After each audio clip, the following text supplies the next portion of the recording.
On a beautiful morning in a field with a quaint house and a serene lake in the background, a little girl named Marianne spots a carriage approaching with her parents aboard, and she's absolutely thrilled.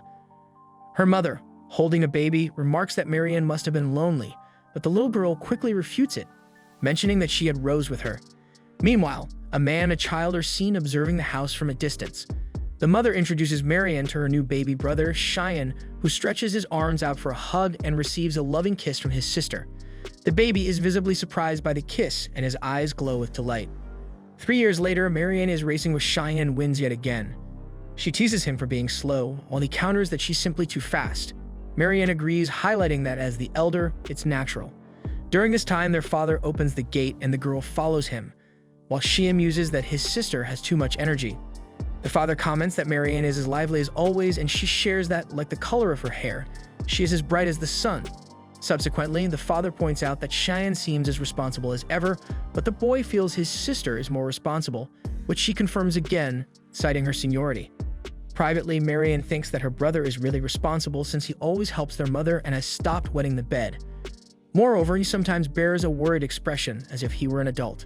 Later, she observes Cheyenne making gestures and repeating phrases like fireball and wind gust. Curious, she asks what he's doing. He bashfully says it's nothing, but she knows he occasionally enjoys playing pretend and finds it amusing.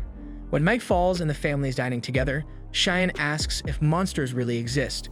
His father affirms they do, explaining they are dangerous and attack humans, which is why the children must stay within the property boundaries. Cheyenne also wants to know if fairies and nature spirits are real. Though he has never heard of nature spirits, the father confirms fairies do exist but are rare, and some traders have become experts in finding them. Finally, the boy eagerly asks if magic also exists, an enigmatic energy capable of manifesting light and fire, but the father denies its existence. The boy considers that perhaps the father simply isn't aware of its real existence, but the father, while acknowledging there are things beyond his knowledge, insists that his education should be sufficient. He then asks where his son heard such stories. However, Marianne interrupts to ask if her brother is alright since he looks pale. After the boy reassures her that he's fine, she reflects that he never again brought up the topic of magic, a word previously unheard by anyone. 3 years on, Marianne trains with a stick until she's tired, then sits next to Cheyenne, who's holding a book. He asks why she trains so hard, and she replies that it's because she's the eldest and needs to be ready in case of trouble, like a monster invasion. Marianne discovers she's adept at such things and feels it's her responsibility to protect her younger brother. Thus, not being very scholarly, she finds her usefulness in physical tasks, which she can manage well. By late afternoon, Marianne continues her training by the lake. Rose can't fathom how the girl doesn't tire from all-day exertion, especially since she herself is worn out after assisting her grandfather. Rose notes that Shen spent his day studying as usual, highlighting how the siblings are complete opposites. This observation reminds Marianne that Cheyenne hasn't mentioned that topic for a long time, but she's certain she understands why he studies so hard. Suddenly, a shimmer overtakes the water in front of the girls, who stare in awe at it. The next morning, as the siblings walk together, Cheyenne recalls their mother's warning not to stray too far, but Marianne assures him there are no monsters nearby and pulls him by the hand to the lake. Once there, Cheyenne worries their mother will be upset with them, and Marianne thinks she might be, but it will be worth it. As soon as she says this, luminous spheres emerge from the water, creating a stunning display in the late afternoon. The girl explains that these orbs always appear at sunset, though she doesn't know why. After she discovered them, she brought her parents to see, but for some reason, they couldn't see the spheres. Now it appears Cheyenne can see them too. He wonders if perhaps adults are unable to see them, but his sister explains that some children also fail to see them. In fact, she shares that apparently different people perceive them differently. While the orbs flicker for Marianne, some children saw actual lights. Ultimately, this mystery feels like magic, she concludes, echoing Cheyenne's earlier words about how magic can create light. Cheyenne is surprised his sister remembers this, and she acknowledges her memory isn't great, but when it comes to her brother, she never forgets. Furthermore, it was after this discussion that Cheyenne began to seem very sad. After witnessing and discussing these phenomena, the boy finally starts to feel better. The next day, the siblings quickly finish their lunch, leaving their parents dumbfounded. They then run straight to the lake, where they've brought wooden buckets and fishing rods. Cheyenne tires from the exercise, and his sister comments on his lack of stamina due to his sedentary lifestyle, which he can't deny. With plenty of time before sunset, Cheyenne wants to explore the lake further. First, he aims to discover where the light orbs originate, suspecting they might come from a living entity within the lake. The plan is to fill 3 buckets with water, then add sand and rocks to one, aquatic plants to another, and fish to the last. Sometime later, they had done exactly as planned, except for catching the fish. While Marie fished, Cheyenne smiled and said he was very happy to have his sister by his side. To play the role of the older sister, Marianne explained that she would always be there for her younger sibling. Since this was something he wanted to do, it was only natural for her to help.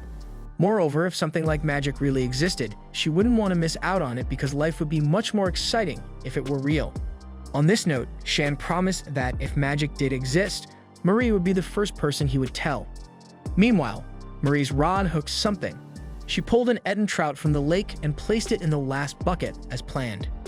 Cheyenne asked if the trout was a common fish, and his sister confirmed that it was, as they could be found anywhere. Hearing this, the boy became less hopeful of witnessing something extraordinary. At that moment, Rose arrived and asked her friend if the boy was her younger brother. Marianne confirmed and asked the young man to say hi, since she had never seen that girl before. After his greeting, Rose introduced herself as a lonely flower blooming in this desolate village. Not really enjoying this talk, Marie hurriedly told her brother that the girl was just a commoner posing. Rose got angry, remarked that this was unnecessary, and then inquired what the people were up to. Marie explained that they were fishing, but what her friend didn't understand was why they would fish in that particular lake. To cut through the mystery, Marianne revealed that her brother already knew what was going on. Then Rose highlighted that those light orbs were indeed very interesting. Marie asked if her friend had also come to see the spheres, and she admitted that she occasionally came to witness this phenomenon. Excited about the topic, Cheyenne asked if the little girl knew anything about the light orbs, like what created them or what they were. However, Rose knew nothing. She just enjoyed looking at them and nothing more. As the hours passed, the sun set and the phenomenon occurred once more. Cheyenne and Marie looked at the 3 buckets, but none of them were glowing. The boy asked if there was anything else living in the lake that they could try to catch again. Marie thought there were many other things, but Rose believed it would be quite difficult to collect them all, especially since they couldn't even be sure how many things there were.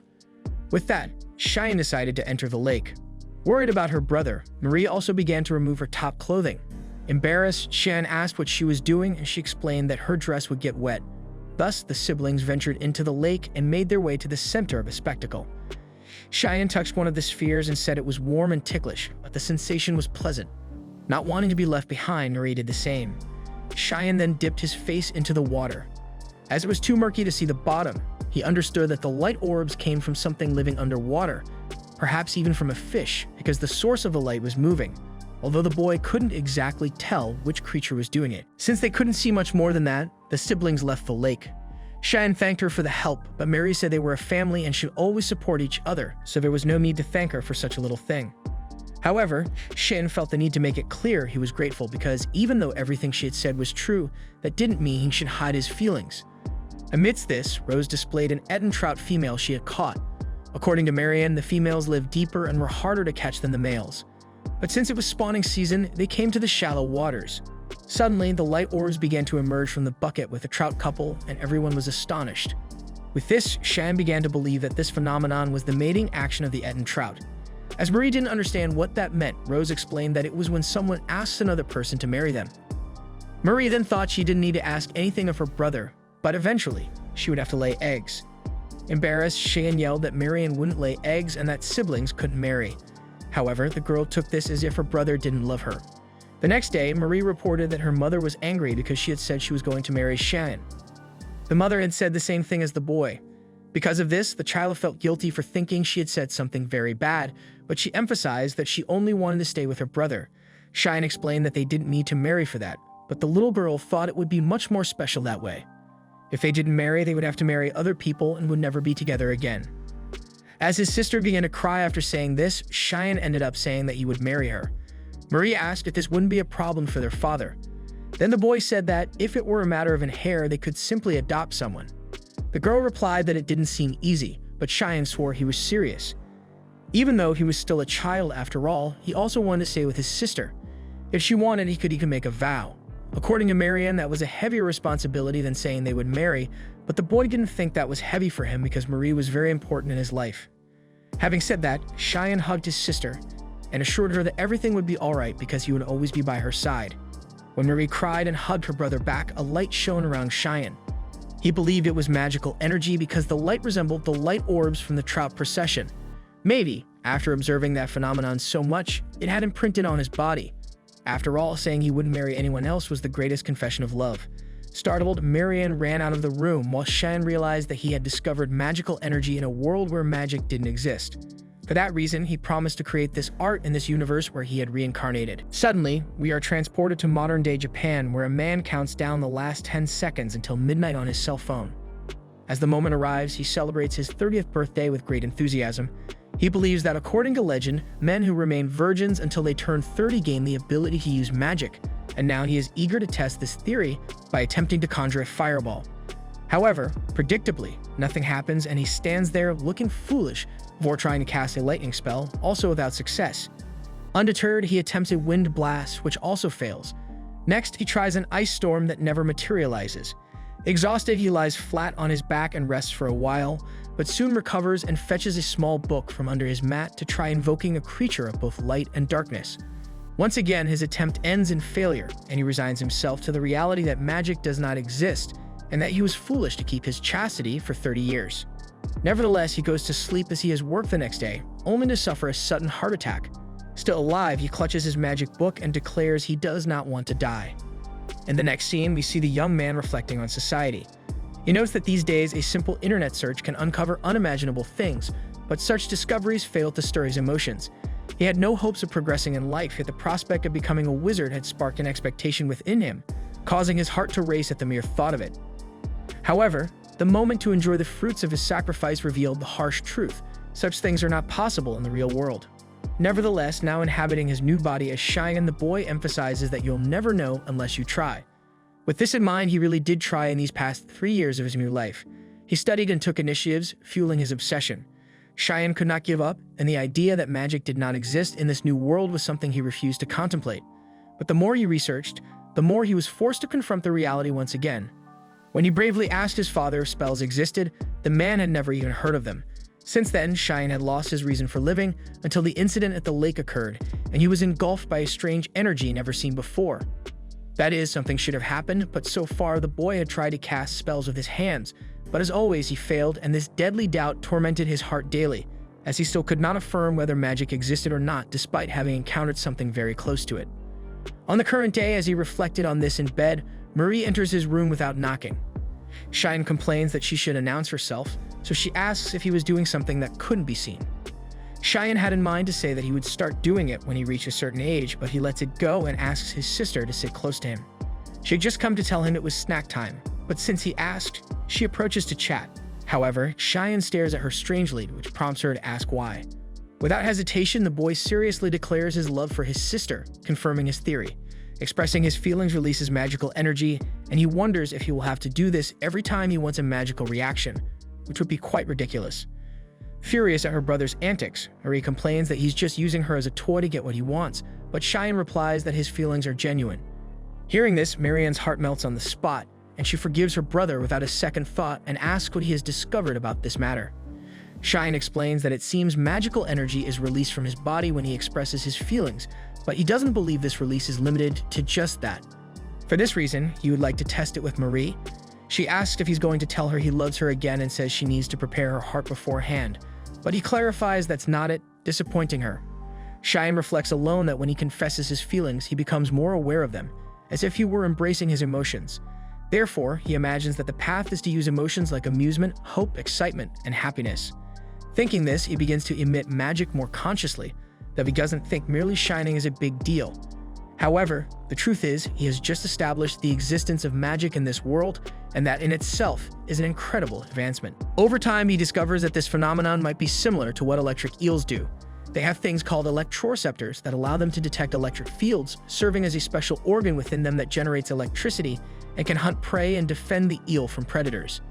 In this world, humans also have an organ that allows them to sense or produce magical energy, which is why it is similar. Cheyenne named this condition for releasing this energy the magically charged state. Because of this discovery, Cheyenne could not be happier, and Marie loves to see her brother this way for the first time in his life. A month after reaching the magically charged state, the boy discovered a few things. First, to achieve this state, a certain amount of strong emotion is needed, and maintaining that level of emotion is quite difficult. The second thing is that there is a limit to how many times you can reach this state in a single day. After releasing all your magical energy, you become exhausted. Third, if you release almost all your magical energy, your total capacity will be slightly greater next time. Fourth, like orbs of light, a magically charged state cannot be perceived by those without the potential for magic, while those who have it can see and feel the heat of that energy. Still, after discovering all of this, the poor kid still can't conjure a single light orb like the ones he saw at the lake. Perhaps the limit of magical capacity he has is only enough to serve as a walking lamp of magical energy, unable to do anything more complicated than that. If that's true, Cheyenne concludes that he produces the same amount of magic as a fish, which isn't very encouraging. However, this scheme might be similar to mana points in an RPG game, where he evolves this attribute with practice time. Either way, the little mage can't give up. Now that he's come this far and discovered that magic exists, it's his duty to get up and develop himself. From what he remembers, the trout made their bodies glow and then emitted light orbs, and this gives him the idea to try moving the magical energy to his arm, but it was too intense for him to maintain the flow smoothly. After seeing the magic dissipate, he thinks of evoking a strong feeling of joy and then thinking logically to focus on his right hand, but these two processes are quite different and conflict with each other, which can make it quite difficult to achieve. However, Cheyenne realizes he reversed the order and logically thinks that he would be very happy if his right hand received magical energy. By keeping this focus in his mind, his right hand emits a light that makes the kid want to punch a wall, thinking he was super strong. But contrary to what he thought, it wasn't the wall that broke, but his own hand, which brings him back to reality once again. However, what matters is that he made progress. After that, he named this discovery of moving the magical energy in a charged state as magical grouping, and the magic in this state came to be called gathered magic. Excited about his progress, the boy intends to continue practicing magical grouping until exhausted. After that, he presents himself for training with his father alongside Marie and Rose, but the kid is exhausted and anxious. According to his father, he decided to include Cheyenne and Rose in sword training from now on, but asks everyone to avoid joking around because even wooden swords can kill people. Cheyenne raises his hand and says he doesn't intend to fight anyone, so it doesn't even make sense for him to train with this thing. But his father teaches that a sword is not only raised against people but also against the monsters that can be seen around. Rose comments that she asked to learn to use the sword and protect herself, and Marie asks her brother to make an effort, which he ends up agreeing to, although they would prefer 1,000 times to be practicing magic. Then, at the beginning of the training, Cheyenne shows the aptitude of a duck for fencing practice, while Rose seems to have great potential, so much so that Cheyenne's father believes she could become a swordswoman one day if she continues training. Lastly, the man invites Marie for a duel to assess her development. That said, the girl confidently positions herself with her wooden sword, making her brother anxious about what's about to happen. Soon, the girl quickly advances against the adult and surprises both Cheyenne and Rose with her impressive speed. She feigns a frontal strike, making her father position his sword for blocking, but she circles around to attack from below and catch the opponent off guard. However, the man jumps and escapes the blow, then places his sword on the girl's head to end the simulated fight. He teaches that his daughter's movements are very wide, but it was very clever of her to feign an attack to catch the opponent unprotected. With that praise, Marie is overjoyed, and the man adds that she will be extremely skilled in a few years, which makes the child's day. Finally, after the tedium of sword training, Cheyenne returns to what really matters: magic. After learning to accumulate light in his right hand, he tries to expel this energy from his body, but has difficulties. Still, at first he could only maintain a magically charged state a few times a day, but now he can do it about 20 times. However, compared to when he started, the growth rate has not increased anymore, so the little mage thinks about reformulating everything he's trying to do. At that time, his father opens the door of the room after knocking and asks if his son is busy now because he was thinking of going to Historia and would like the boy to come along. Cheyenne is excited about the opportunity and explains to us that Historia is a city in the Etten region where he lives. Thus, the man begins the journey and they reach the destination in the company of his wife and 2 children. Upon arrival, he announces that first they need to finish shopping, then visit the blacksmith and return home. He insists that Cheyenne and Marie stay very close to not get lost, and Cheyenne is frustrated to realize that he wouldn't have time to look for any clues about anything related to magic in the city.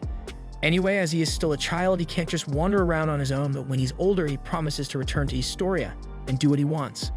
Later, while her parents are inside a store, Marie lets out a laugh and Cheyenne asks why, but she deflects, saying she's just being her usual self. Finally, after her parents finish shopping, it's time to visit the blacksmith. As the man arrives at the shop, the blacksmith greets Gawain, a longtime customer, assuming he's there to pick up the sword order for his eldest daughter. Hearing this, Marie freezes, then the blacksmith introduces himself as Glass and hands her a sword suited to her size and weight, with special decoration on the sheath. As she unsheathes the blade, Marianne's eyes sparkle intensely, and she can't hide the smile plastered across her face from sheer joy. On the way home, she mentions in the carriage that she feels bad because Cheyenne didn't receive anything, but the boy himself reminds her that it's her birthday, and that he is young and doesn't particularly want a sword. Amidst this, the boy spots a store that catches his attention and asks his father what it sells, but Gawain doesn't want his son to know about that store. With that, Cheyenne apologizes to the man, while storing in his memory that the store sign read, "Fairy Seller." The next day, a man was returning from collecting wood in the late afternoon and needed to get home before a storm hit, as the rain was intensifying by the minute. Suddenly, a boy came running, desperate, and fell in front of the woodcutter. The boy exclaimed that everyone had been captured and that he needed to warn the landlord. The woodcutter asked what he was talking about, and the young boy, struggling to speak, said that goblins had appeared. Meanwhile, Cheyenne continued to practice his magic with all his might, while Murray counted down 10 seconds for her brother to hold the light in his right hand. Although he succeeded this time, the boy did not seem very happy, and his sister noticed this immediately. She asked if something had happened, but Cheyenne assured her that he was excited to be able to release much more magic than before. The problem was that this by itself didn't mean much. I mean, it's cool to emit the glow, but he didn't know what it was for. Murray reached out and felt that the light was warmer than before, thinking it was because he was getting better at controlling it. With that, Murray squeezed her brother's hand and told him she loved his magic, and he felt grateful. Although he wished to do something that really seemed magical, like a fireball or lightning. Excited, he realized he needed to learn how to connect his emotions with the natural elements, while Murray tried to talk to him, but to no avail. Lost in his thoughts, the boy reflected that it wasn't just that which caught his attention. After all, fairies and monsters exist, and fairies are considered similar to natural creatures or phenomena. Hence, there is a market based on them, as seen in the town store. However, since they resemble humans, that must have been why Cheyenne's father disliked it when he showed interest in that caged fairy. At that moment, Marie raised her voice to catch her brother's attention, but their conversation was interrupted by the sound of the door opening during the storm. Downstairs, Gawain was instructing 4 men to distribute the weapons from the storage to the others. Cheyenne asked what had happened, and his father informed him that a group of goblins had appeared nearby, and they needed to eliminate them all. Although it was a threatening piece of news, the child thought this was happening at the best possible time, as he could study the goblins and learn more about magic.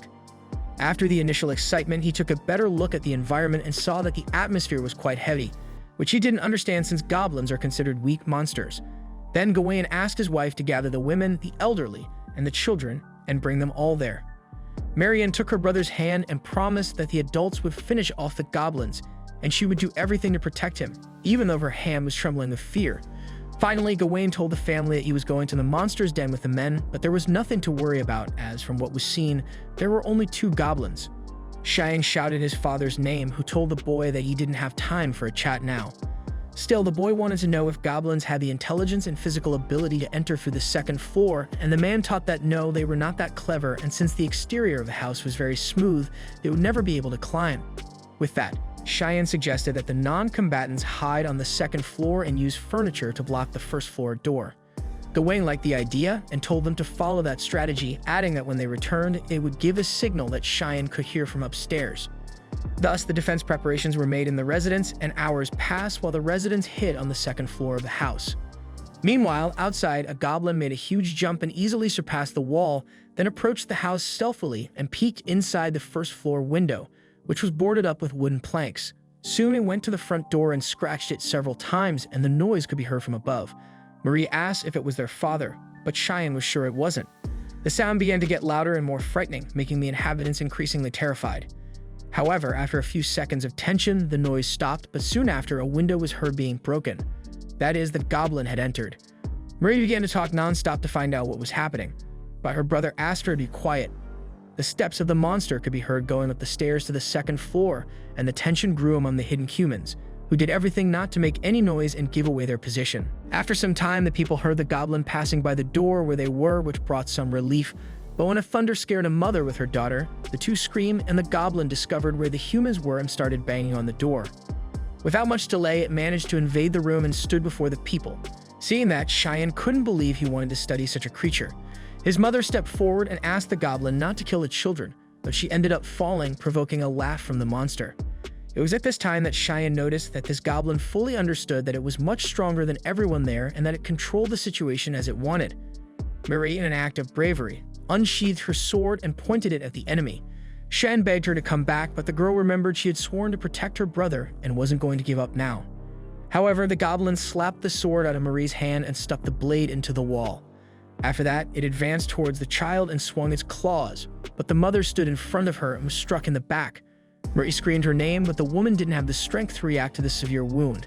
Seeing that his mother and sister were about to be killed in front of him, Cheyenne acted on impulse and grabbed the monster's arm. Rose asked what the boy was doing, and he knew holding an arm wouldn't make any difference, but he soon noticed that his body was emitting magical energy and struggled to gather more and more of that energy to transmit to the goblin. Around them, people without the gift of sorcery understand nothing, as they cannot see the energy emitted. Yet the truth is that the monster seems affected somehow, to the point of reacting by isolating Cheyenne against the wall. Soon after, it clutches its burned arm and writhes in pain on the ground, while Cheyenne seizes the opportunity to cast the magic cluster again, this time targeting the creature's head. With all his might, he focuses on maintaining the flow of mana until the goblin stops thrashing. Trembling with fear, the boy notices the burn on his hand and wonders if he killed the monster, while the onlookers try to comprehend what just happened. However, some of them stare at the boy as if he were some sort of aberration, unsettling him even more. On the other hand, Rose insists that it was thanks to him that everyone was saved, but the truth is that not everyone was so lucky. By this time, Cheyenne's mother appears close to death.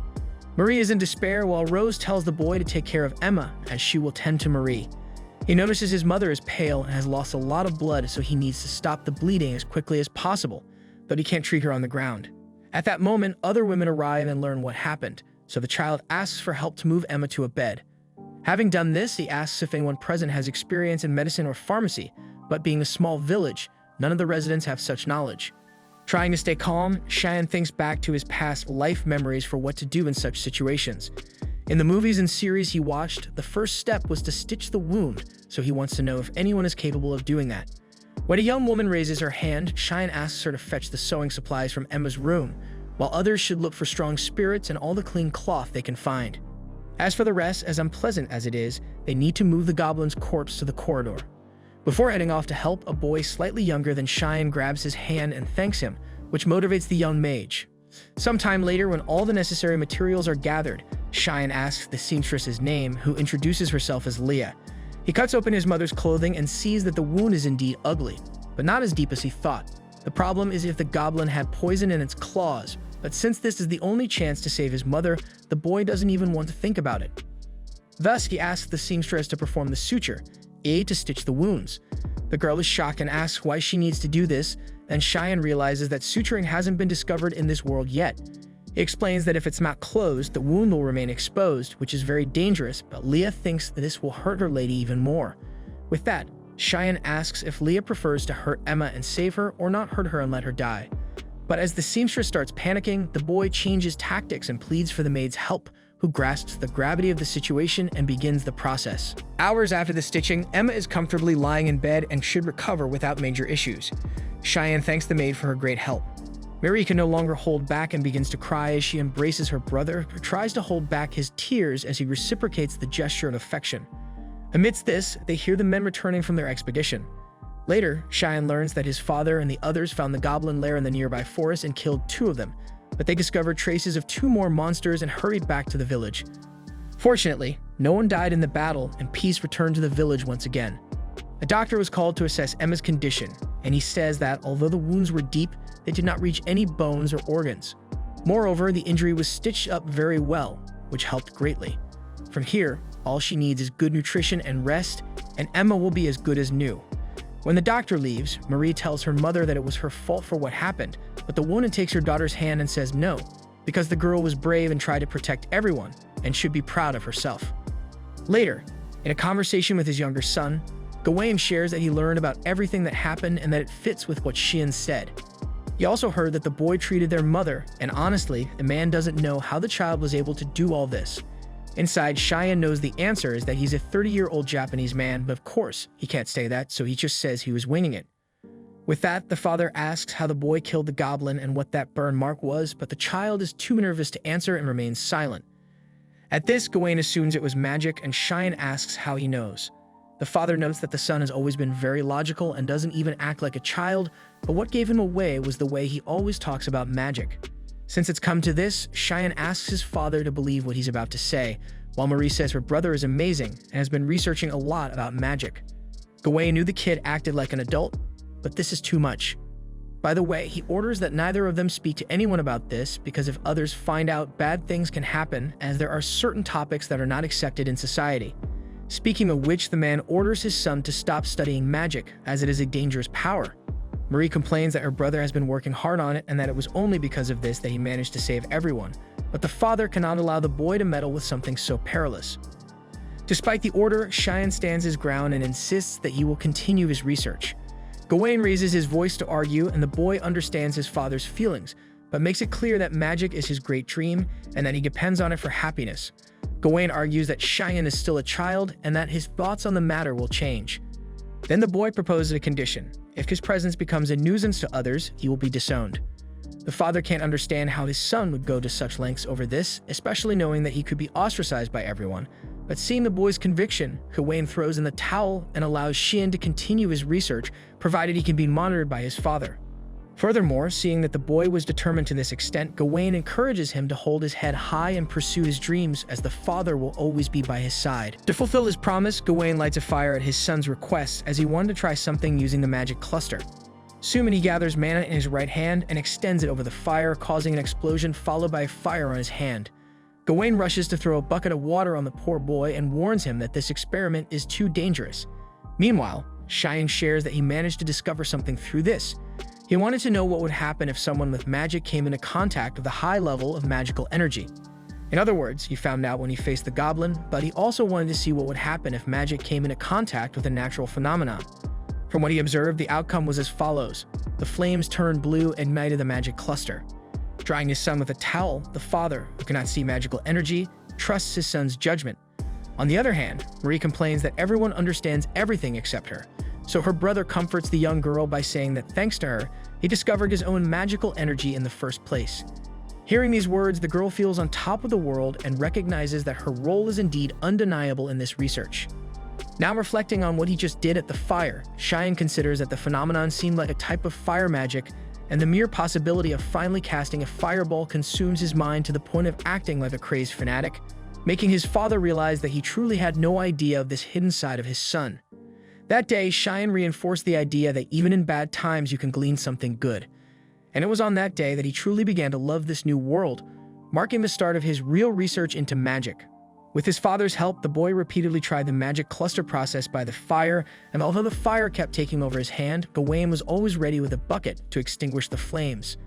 As the research progressed, Cheyenne noted that the temperature remained the same, the smoke was gray, and the flames were blue, so he asked his father to increase the fire level. In the next attempt, he slightly reduced the intensity of his magic and maintained focus until he was quite exhausted. Gawain suggests they take a break and goes to prepare a hot drink for the young mage, until Rose arrives asking if all this is some magical experiment with fire. Cheyenne promises to explain in practice later, since he cannot perform the experiment without his father nearby. Seeing that the boy told his father about this and also received his support, the girl comments that the Lord is very understanding. Cheyenne takes advantage of Rose's presence to thank her for the other day, as she was very caring after he defeated the goblin, and that made him very happy. For her part, it's Rose who thinks she should be thankful after all. It was Cheyenne who brought down the monster and saved everyone. Finally, she asks where Marie is, since the girl usually stays by Cheyenne's side all the time. Looking around, Rose sees that her friend is intensely training with her wooden sword and imagines that it's because of what happened the day before yesterday.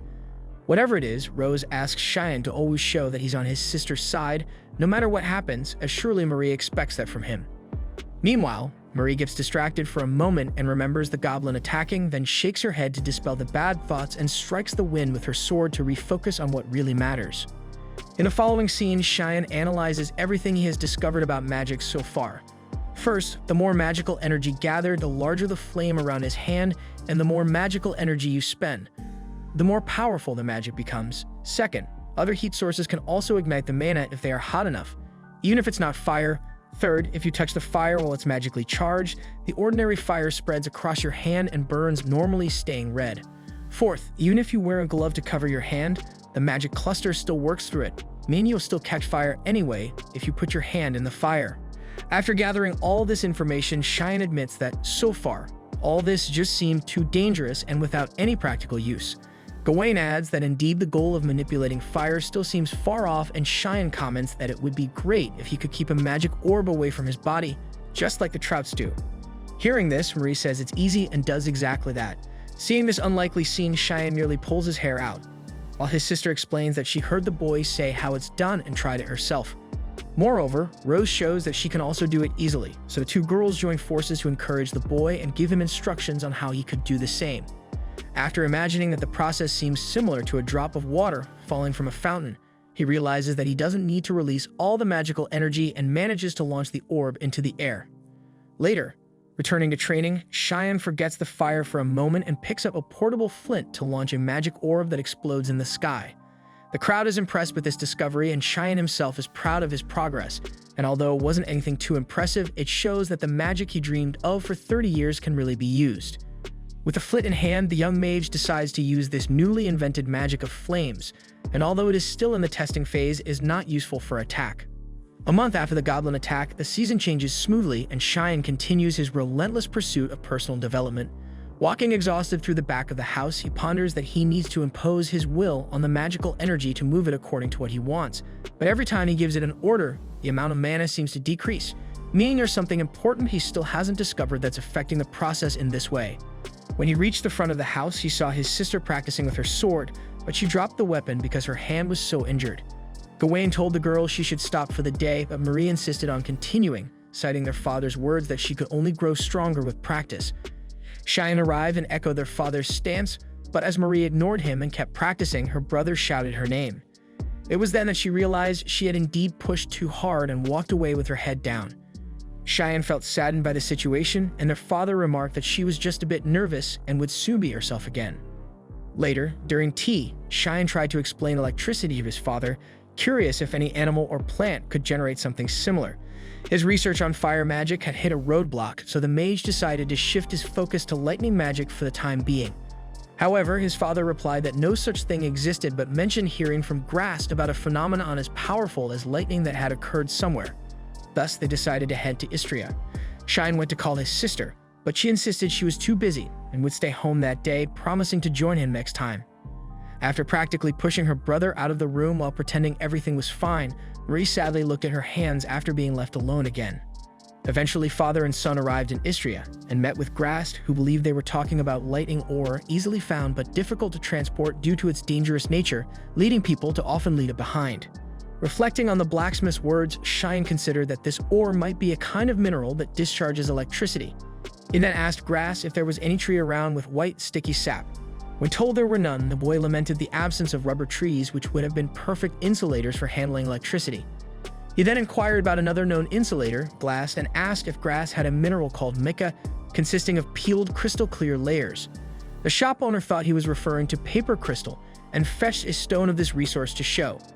Cheyenne held the object, remembering that mica is used in electrical insulation sheets, so this paper crystal should work similarly, although he had no idea how to make it function.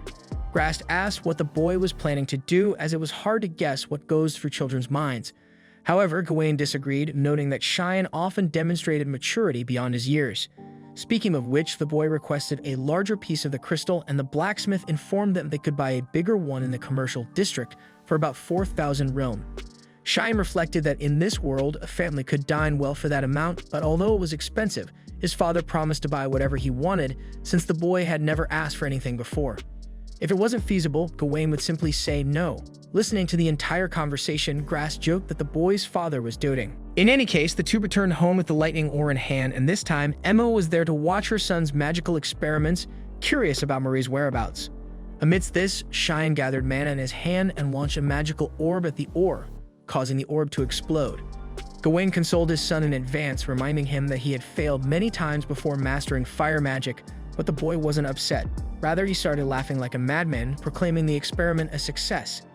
Indeed, as the magical cluster approached the lightning ore, it didn't catch fire, but instead produced a strong spark, proving that mana has qualities beyond just igniting. It seems to mimic phenomena upon contact and amplifies their effects. After the training back in his room, Cheyenne considered how now the challenge was to convert magical energy into electric current to be launched as a shock, without being repelled upon contact, as had happened earlier with the orb. Floating another magical sphere, the mage commanded it to become an electrical source. but the orb vanished into thin air. This led him to realize that he didn't necessarily need to release magical energy in a circular shape. With this in mind, he created other magical sources in different shapes, feeling he had made a significant discovery. Eager to share with his sister, he ran to her room, but Mary was not there. Instead, the bandages that had covered her hands lay tossed on the bed. Cheyenne set off through the forest at dusk in search of Marianne. Near the river, he saw her practicing with a wooden sword until she broke the weapon against a tree. At that moment, Cheyenne remembered Rose's advice to always show he was on his sister's side. He approached and admitted that he might have been arrogant in thinking he could order her to stop training, especially since she always encouraged him to continue practicing magic. Mary responded that such a trivial matter didn't bother her, though she had wondered why her brother wasn't by her side at that moment. Nevertheless, the girl assured him that he had done nothing wrong and that she was merely jealous. After all, she was the eldest and had always had the responsibility to protect the younger one. To think that Cheyenne had assumed that role, even if just for a moment, was painful because she had been working hard with the sword precisely to be her brother's protector. However, the truth was even worse in Marie's mind, as she had failed to protect anyone when the goblin invaded their home. Honestly, she was so scared that her legs trembled, and she probably would have died if Cheyenne hadn't been there. In other words, it was good to be alive, but Mary was angry with herself for not having reacted as she had imagined she could, while her younger brother had taken on that responsibility. Upon hearing this, Cheyenne asks if the girl hates him, but she quickly replies that it's not that at all. On the contrary, she loves Cheyenne. Yesterday, today, and always. In fact, it's herself she can't forgive, and a certain envy eats away at her mind because Cheyenne is so strong, while she feels weak. By training relentlessly, Marie hoped to become strong enough to have confidence in moments when action was necessary, but every time she looks at her brother's face, she remembers that day and feels terrible. Expressing a wish to stop feeling this way, Marianne starts to cry, so Cheyenne steps closer and embraces her. He feels terrible for not having noticed how she was feeling and for not being a good ally these past few days. Similarly, Marie apologizes for having acted so horribly towards her brother. As Cheyenne asks his sister to always speak up when she has something to say, a magical aura forms around the two. Amidst this, the boy reflects that whether we are children or adults, we all strive to survive, and this was one of the things he discovered upon reincarnating in this new world. The following day, Marie clung to her brother every second after they had openly shared their feelings and reconciled. Feeling overwhelmed by her clinginess, he asked her to give him some space because he was about to start his magic experiment, and it was dangerous to be nearby. Mary burst into tears, thinking she was being a nuisance, so Cheyenne explained that it wasn't quite like that, and that a little space was important to facilitate his research. With that, he announced that it was time to begin his work. Sometime later, Cheyenne had conducted a series of experiments. One of them involved stretching his magical energy as far as it could go until it was very thin. Despite the size, this did not represent an increase in the magical energy the mage could emit. According to him, the more spread out the volume of magical energy, the thinner it becomes. Cheyenne also discovered that magical energy cannot be sublimated in this state, which piqued his curiosity about what would happen if he reduced the volume. By doing so, both he and everyone else were impressed when the condensation of the magical energy significantly increased the power of the flame magic. The spell was named Gas Burner. Next, he tested casting some magic on electric ore, but it only caused a small spark, probably because the volume of magic was very small. Now, thanks to all this research, Cheyenne had gained the ability to emit magical energy and then alter its form. With magical clustering, he cast a more potent layer of magic on the electric stone, causing a strong reaction that rebounded back to the boy. Rose swore the lightning would shoot out the other side, but Cheyenne discovered that magic is created through the consumption of magical energy. It consumed the energy current that went straight to the caster's hand. Faced with this novelty, the young researcher felt he was close to an incredible discovery, but couldn't say exactly what it was. Undoubtedly, magical energy has infinite potential, but there is still much knowledge and inventiveness needed for the boy to advance in his research. Indeed, there seemed to be a point where he became more stuck, because until now it seemed that everything had flowed quickly, so quickly, that Cheyenne fell into the illusion that this world practically desires him to invent magic. In the meantime, Gawain brought the blacksmith Grass to the house and took him straight to Cheyenne. At the family dinner table, the father asked if his son remembered when he had collected the lighting ore, because Grass had stolen the boy's idea and used it to collect that ore alone, something that was considered impossible by all society. Having said that, the blacksmith begged Cheyenne's forgiveness for using his idea to profit from it. However, Cheyenne didn't care about that, to be honest. Grass emphasized that he had profited from the boy's idea without asking permission, thinking that he didn't understand, but Cheyenne understood perfectly and, as he had said, didn't mind. Thus, Gawain mentioned that this was not the only problem. Soon, Cheyenne was taken to Grass's storage. where a large amount of this electric ore had been placed on the floor at high voltage. Besides not being a useful source of light, this stuff was also very dangerous. In other words, people were buying it at first because it was a new product on the market, but as time passed, no one wanted to carry this ore anymore. That's why Grass wanted Shen to find a way to sell these objects. Otherwise, the loss would be huge, and he was already receiving numerous complaints about the noise and risk being evicted from the warehouse if it continued like this. Then, once Cheyenne had the intelligence and cunning to learn how to transport the lightning ore, maybe he used that brilliant mind to learn how to sell this stuff. As always willing, the boy agreed to do his utmost to help, but since he didn't know exactly how, he didn't want the blacksmith to have expectations. First of all, he asked why Grass had spread the stones this way, and he demonstrated practically by pushing one ore close to another, making the electrical current of the two connect at a much higher intensity. Realizing this, Shen asked the blacksmith to refine two ores into metal. With the metals in hand, he touched the two to see if, as before, the lightning would shine when they touched in this form, but the reaction did not occur. Cheyenne asked at what point in the refining process the lightning had stopped, and Grass said it had shone a bit when he broke the stones, and it might have stopped when he heated the material to melt. Having this information, Cheyenne conjured flames in a forge, leaving the blacksmith baffled by what was happening. He demanded an explanation, so the young wizard explained that he had lit this forge with magic. Despite not believing much, the man simply saw the fire coming out of the boy's hands, so he gave him the benefit of the doubt, even though it seemed like a huge madness in his mind.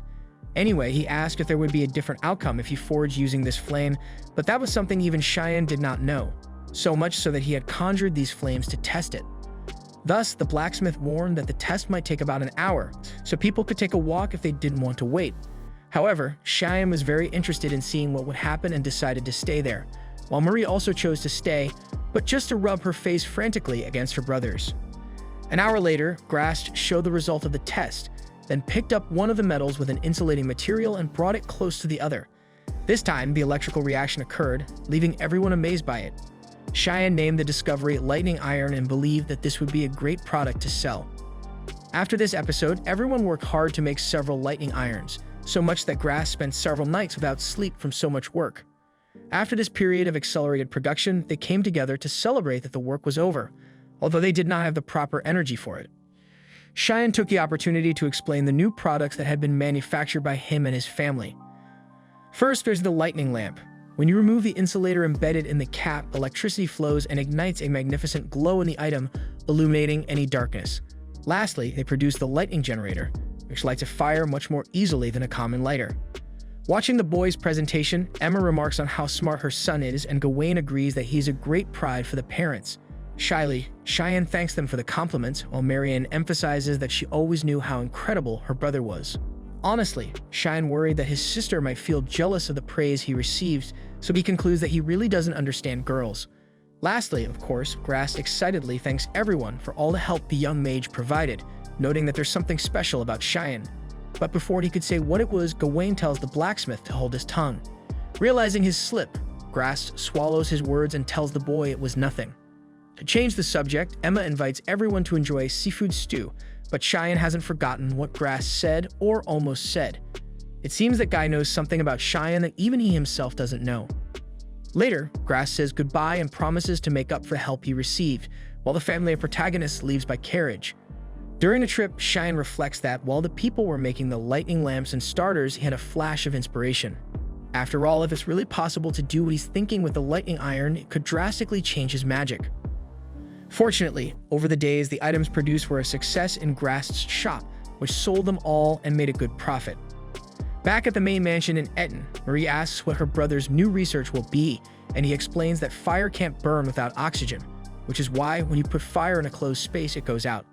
Demonstrating this in practice, the boy asks if the girls already knew this, and Marie, clearly never having heard of it, lies and says yes, while Rose mentions that it's the same principle as snuffing out a lamp. Thus, the researcher wonders what happens with magical fire in this situation. Soon, he lights the candle with this blue flame and places the cup over it. Mary thinks it won't go out, although Rose believes it will. When Shen lifts the cup and shows the lit candle, Marie teases her friend, while the boy wants to understand if flame magic doesn't require oxygen. Moreover, it might mean that magical energy can enhance natural phenomena that don't depend on external conditions. This doesn't change much, but Cheyenne discovered that the magic flame is different from a common flame. Thinking about this, he reflects that with magical energy as the fuel for this differentiated flame, he could try something to elaborate something more interesting. That said, he throws a fireball into the air and asks his sister to send an energy ball on top of the one he sent. When this is done, a huge explosion happens in the yard, knocking Marie to the ground. Cheyenne approaches to see how his sister is, but she just got a scare and wasn't hurt. Rose asks if she knew that would happen, but he says he didn't. In fact, he thought the intensity of the flames would increase even more, nothing beyond that. However, once the reaction was so disproportionate, the trio becomes intrigued by this issue and thinks of a reason for it to have happened. Considering that the ball exploded as if fire had been lit on something explosive, Cheyenne racks his brain to connect all the dots he's researched so far, like oxygen and fuel. But when he reflects on the electric current, he runs to the lightning ore and throws a layer of magical energy, but it doesn't provoke any reaction. When conducting this test, he imagines he understands how it works. In fact, this isn't magical energy, or rather, it is and isn't at the same time. It appears that this is the air reacting to the magical energy. When Shin tried to activate the lightning magic, there were clear signs of air resistance, while the flame magic doesn't need oxygen as it burns only with magical energy as fuel. In other words, this means that magical energy serves the same function as air, and when it reacts to a physical substance, it amplifies its characteristics. Following the explanation without understanding anything, Marie comments to Rose that her brother is making that crazy face again. Rose replies that at least the weirdo is happy, but Marie confesses that she wouldn't want other people to see her brother with that expression on his face. Finally, Cheyenne explains that when different types of magic or energy combine, this will be called compound magic. Days later, Grass completed Cheyenne's order and delivered it to him personally. According to the boy's instructions, the blacksmith used crystal paper for its high insulation factor and sewed it into durable, extremely fire-resistant leather. Eager to dip at his new gauntlets, Cheyenne conjures flames and throws them into the air.